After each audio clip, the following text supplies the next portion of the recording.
Мне понадобится 300 мл кефира, процент его жирности не имеет значения. У меня кефир 1%. Кефир желательно, чтобы был хотя бы комнатной температуры. У меня из холодильника, поэтому я его слегка подогрею. Тесто у нас сегодня будет очень простое, из минимального набора продуктов. И для его приготовления яйца сегодня не понадобится. Итак, в кефир в теплый добавляю чайную ложечку соли. И сразу же отправляю сюда чайную ложечку соды. Все это тщательно перемешиваю. Вот так. Сода сразу же вступает в реакцию с кефиром. Посмотрите, сколько пузырьков появляется на поверхности. Теперь добавляю в кефир просеянную муку и начинаю постепенно замешивать тесто.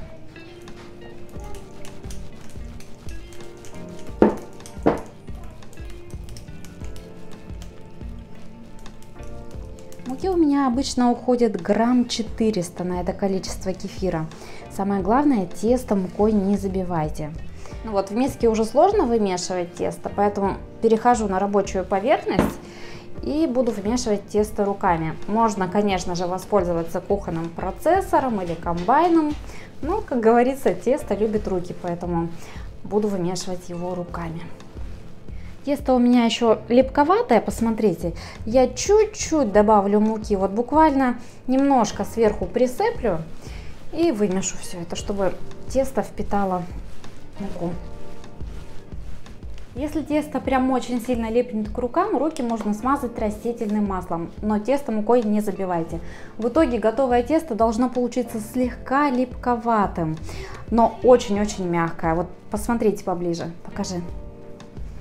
Смотрите, какое мягенькое получается тесто. Все, готовое тесто убираю в мешочек и оставляю его на 30 минут, чтобы оно отдохнуло. А пока мы с вами будем готовить начинку. Я вам не сказала, что мы сегодня готовим, а готовим лепешки. На нашем канале есть несколько рецептов, с картошкой, кстати, очень вкусные, но сегодня мы готовим мой самый любимый вариант приготовления, будет моя самая любимая начинка.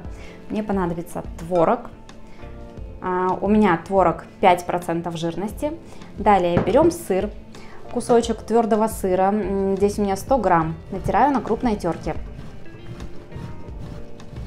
Сыр отправляем в творог. Для начинки берем 2 вида сыра. Твердый мы уже добавили, и еще мне понадобится мягкий сыр, типа сулугуни или моцареллы. Я сегодня буду использовать моцареллу, и ее я тоже натираю на крупной терке.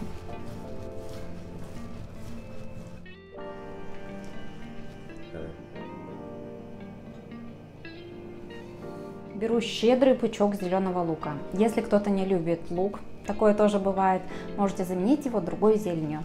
Лук мелко-мелко порублю ножом и отправлю к остальным продуктам в миску.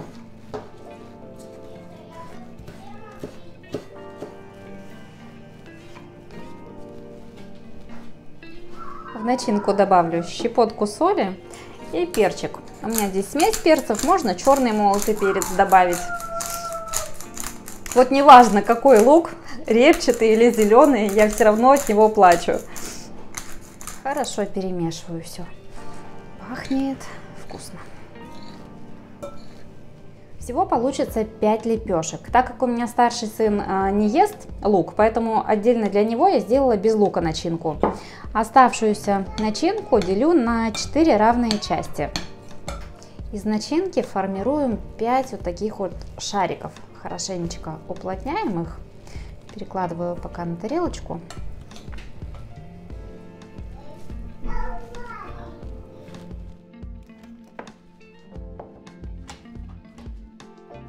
Тесто отдохнуло, я его слегка припыляю мукой. Вот так. Скатаю из него жгут. Тесто делю на 5 равных частей. Так, беру каждый кусочек и вот таким вот образом подкатываю в шарик.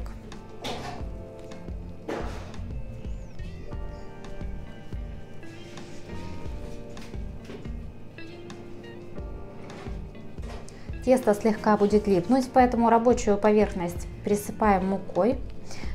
Вот так, кусочек теста тоже слегка присыпаю мукой.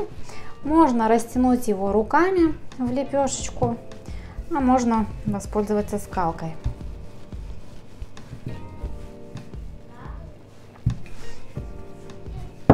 Смотрите, тесто я немножко раскатала в лепешку, теперь перекладываю в центр начинку и поступаю следующим образом.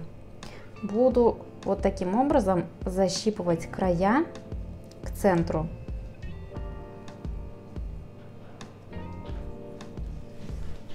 Чтобы вся начинка была закрыта. Здесь все скрепляем. Вот так. Слегка прижимаю. Можно присыпать мукой. И начинаю растягивать. Можно руками. Лучше сначала руками, а потом уже раскатаем скалочкой.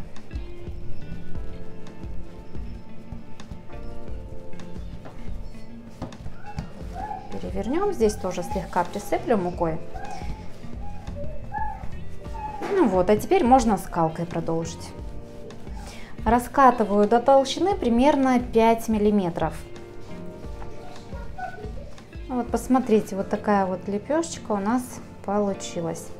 И таким образом поступаем с остальными заготовками. Лепешки будем жарить на сухой сковороде. Удобнее всего это делать на блинной сковороде. Я ее уже хорошо разогрела, огонь сделала средний, чтобы лепешки не горели и успели пропечься внутри. Итак, сковорода у меня уже разогрелась. Теперь беру лепешку. Лишнюю муку, кстати, можно с нее стряхнуть. И перекладываю на сковороду. Вот так. Как раз по диаметру сковороды. Сковорода у меня диаметром 26, по-моему, сантиметров, если не ошибаюсь. В процессе приготовления лепешки очень сильно надуваются, но это нормально. Когда они подрумянятся с одной стороны, переворачиваем и доводим до готовности со второй стороны. Они тоже должны подрумяниться. Готовые лепешки перекладываем на блюдо и обильно смазываем сливочным маслом сверху. Вот так.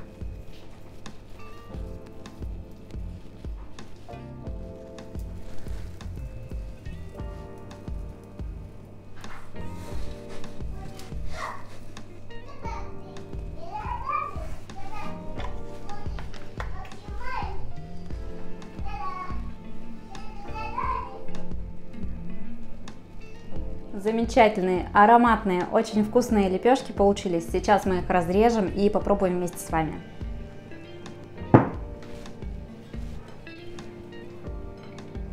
Еще очень-очень горячие.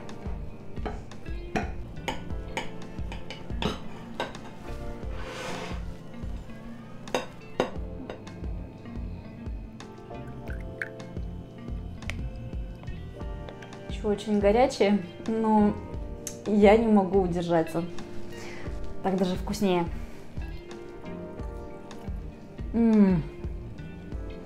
Боже, как я их обожаю.